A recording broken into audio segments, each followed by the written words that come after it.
Welcome to our channel. Today we how to disable MATIC token display in MetaMask step by step clearly. Open your MetaMask application on your device. Log into your MetaMask wallet using your credentials. Once you're logged in, locate the Assets tab at the bottom of the screen. Scroll through your assets until you find the MATIC token. Tap on the MATIC token to open its details page. On the token details page, look for the three dots or the settings icon. Tap on the three dots or settings icon for additional options. Select Hide Token from the menu that appears. A confirmation prompt may appear asking if you're sure you want to hide the token. Confirm your choice by selecting Yes or Confirm.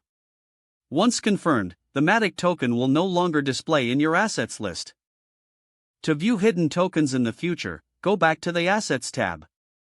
Scroll to the bottom and tap on Hidden Tokens. You can re-enable the MATIC token display by selecting it from this list. This will restore the MATIC token to your main assets view. You have successfully disabled the MATIC token display in MetaMask. If the page does not load, refresh the browser or try again in a private or incognito window.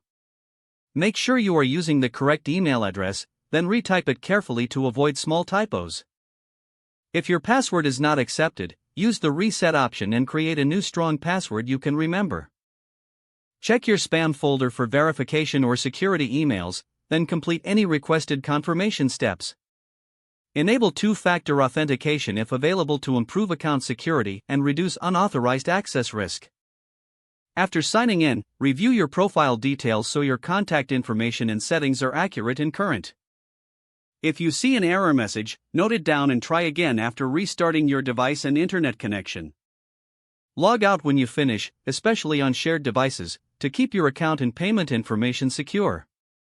If the page does not load, refresh the browser or try again in a private or incognito window.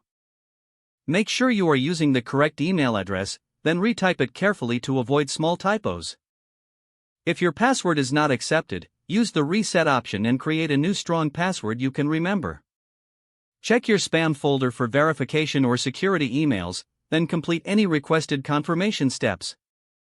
Enable two-factor authentication if available to improve account security and reduce unauthorized access risk. After signing in, review your profile details so your contact information and settings are accurate and current.